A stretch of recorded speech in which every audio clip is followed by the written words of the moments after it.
Fairy Tail is quite often overlooked and is said to be, by most people's standards, one of the worst shonen of all time.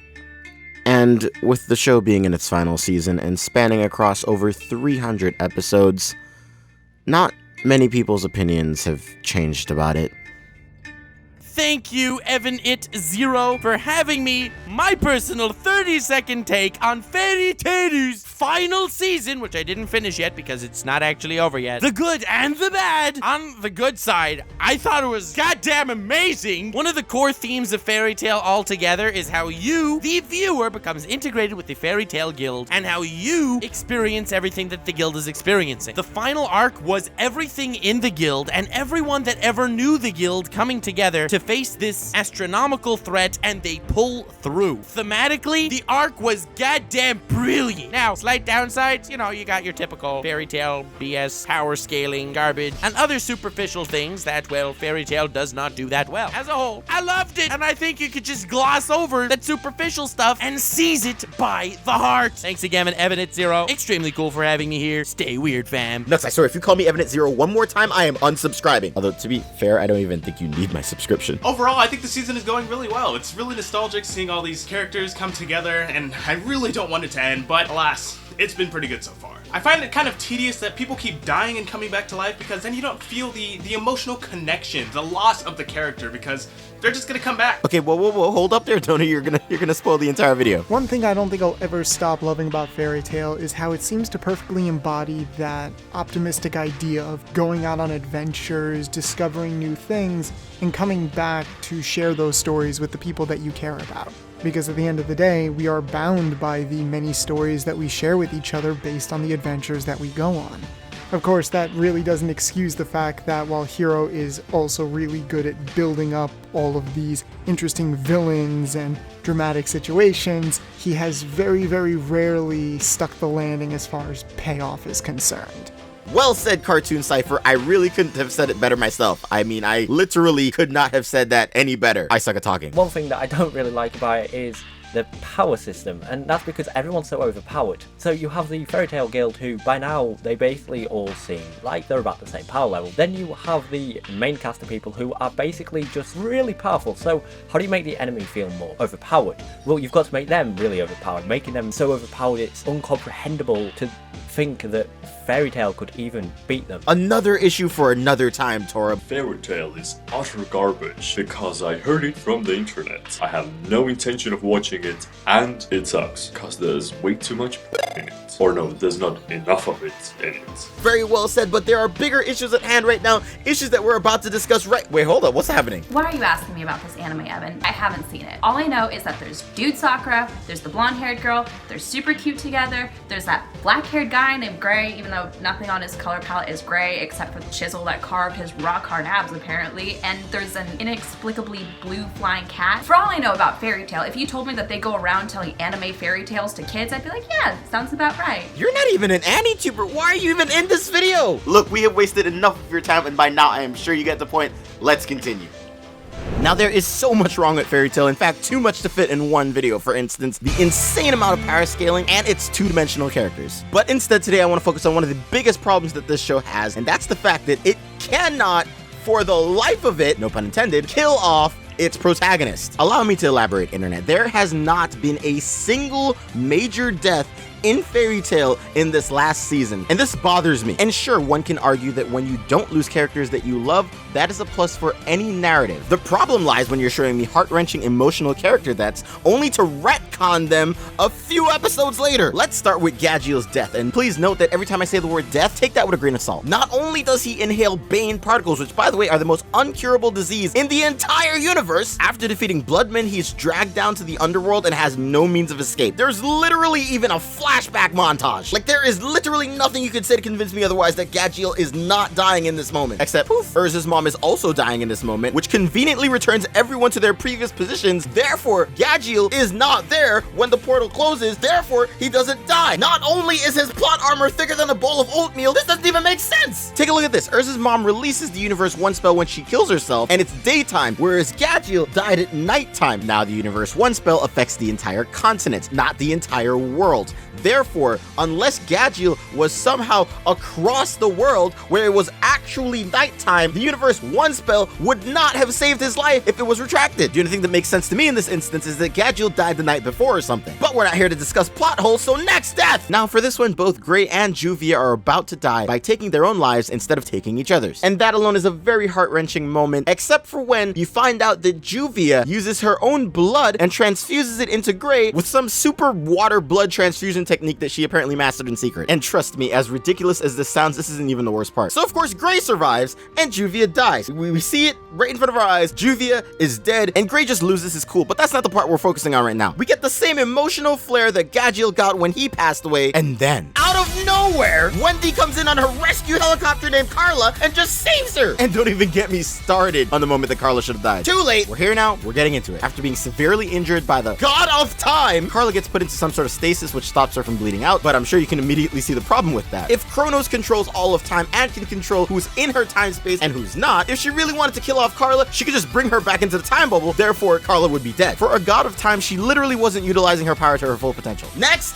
death! Makarov sacrificed himself to save the entire guild by finally using Fairy Law. This is literally one of the most incredible moments in all of anime. Makarov uses his ultimate spell, the ultimate technique of the guild, and destroys all of their enemies with one single attack. I mean, it's not much of an attack since all you really have to do is think about all of your enemies and they just suddenly die. The point I'm trying to make is that he uses all of his life force and takes out about 75,000 enemies, give or take a few thousand. Look, I don't remember the exact number, okay? My point is that he actually dies, and it is a very sad and emotional moment. It is quite heart-wrenching. My soul was shattered when I saw this scene, and this scene meant a lot for both the show and all of its characters. This was the scene that proved that the threat is real. This was the scene that drove it home to all of them and to all of us that the stakes are much higher, and this is in fact the final battle. Makarov truly thought of the guild as his family and sacrificed his life to save his children. Except psych! He ain't dead! He somehow comes back to life when Mavis and Zeref decide to end theirs. And there's literally zero explanation for this. Does Mavis give him some of her life? Does Zeref give him some of his? Is there no real consequence for using Fairy Law? Who the heck knows anymore, because apparently it does not matter. Now, before I get into the saddest death of all in the show that was retconned, here are some honorable mentions. Ichia and Anna, and I guess also Acnologia because he was there too, but I'm mostly gonna focus on Ichia because there is no moment more manlier than Ichia's sacrifice to save the world. Ichia took helm of Christina and flew her directly towards Acnologia, the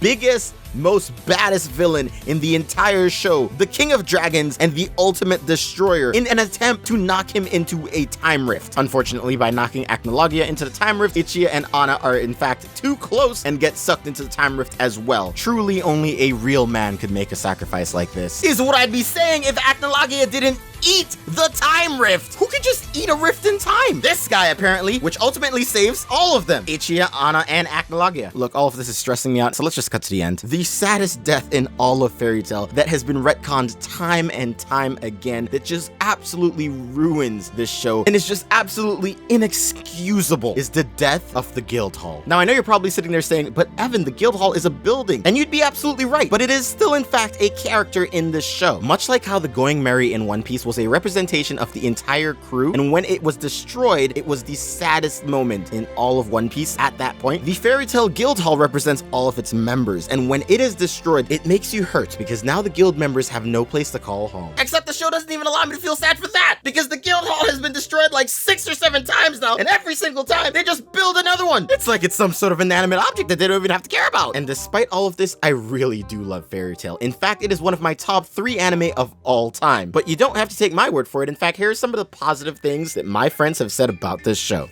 I have a lot of feelings about Fairy Tail in general, good and bad, but on my last visit, what surprised me a lot were its ideas. They don't all work, what the series says about sacrifice is muddled, its conflict with authority through the council is just dropped, some of the sexuality stuff is no, but the series is so often dismissed as just stealing in friendship and family when it also delves into freedom, reliance on power, finding one's own purpose, overcoming grief, and meaningly so. Majima has much more awareness of storytelling than a lot of people who unfairly dismiss him, and I'd rather find the value in that than just stay in the sea of empty complainers, frankly. I wouldn't really call myself a fan of Fairy Tail per se, but Urza is basically just the embodiment of what's cool about shonen. She has all these moments of just sheer force of will and badassery where she can just power through any obstacle that stands in her way. And those moments were always really fun to read whenever they happened. Also, Gajeel is an edgy steel dragon with an even edgier cat, so he's automatically best boy. So a few things I liked about the new season of Fairy Tail was that we actually got deeper into E&D and we got some more time with Gajeel and Levy. We were able to see Ursa with like one arm destroy meteor coming down to Earth. That was pretty cool. Overall, I think the season is going really well. It's really nostalgic seeing all these characters come together, and I really don't want it to end, but alas, it's been pretty good so far. And with all that being said, guys, like I mentioned earlier, Fairy Tail is one of my favorite anime of all time. So despite all of the bad, there's a lot of good that comes with it. Like, this show literally has one of the best soundtracks in all of anime. And I know right now in the back of you guys' mind, you guys probably have a list of shows that probably have some really incredible soundtracks. But to me, Fairy Tail's soundtrack is just absolutely unmatched. Am I crazy for thinking that? Absolutely. And I know that there are a lot of you out there that still absolutely dislike Fairy Tail. So for you guys, if you guys want me to go ahead and discuss all the other bad stuff about Fairy Tail, there's a lot that I could talk about right off the top. Like in this video alone, we briefly discussed the insane power scaling. There's tons of unnecessary romance and enough plot holes to make a cheese grater. Again, if I haven't made it clear enough, I am not trying to hate on Fairy Tail. I absolutely love this show. For now, I think I'm gonna wrap this one up right here. But before we go, I have to give a special thank you to Tora for editing this entire video. Thank you so much, Tora. I could not have done this without you. Please, if you guys could, go ahead and subscribe to Tora. He's really close to 500 subscribers. Let's go ahead and let's just help my boy out over that hump. Also, thank you to all the people that helped me with this video, specifically Dono. He is a very small creator that I recently found, and I absolutely love his content, and I know a lot of you guys like my waifu-related content, and he does a lot of that over in his channel. So if you guys want to go ahead and watch some more waifu-related content, just in case, I guess, like, you've been starved from mine, go and watch Dono. Please subscribe to Dono. I really, really do endorse this guy. Aside from that, like, follow, and obey all the other people down in the description down below, because they were huge in the creation of this video. So thank you to them as well. Please, please, please, for the love of goodness, guys, join my Discord. I have been begging you for ages. I want more people on my Discord. I need more mods. Please join my Discord. Link for that is also down in the description down below. And finally, a massive thank you to the beautiful folks over on Patreon, the beautiful members of the Weetaku Army, Thomas Davison, Johnny Boy Draws, Tristan Sanders, Calvin, and Callista. Thank you guys so much. I could not and would not be here without the lovely help of you guys. Like I said before, I am still living in my mom's basement, and you guys truly do help out each and every single month. So thank you, thank you. If you guys want to go ahead and join those people, you can go so by using the link down in the description or right over here. Anyway, guys, it is past midnight. I am shouting. I am so tired, and I need some rest. So like, follow, and obey, and I will see you guys in the next one. Subscribe to Evanito!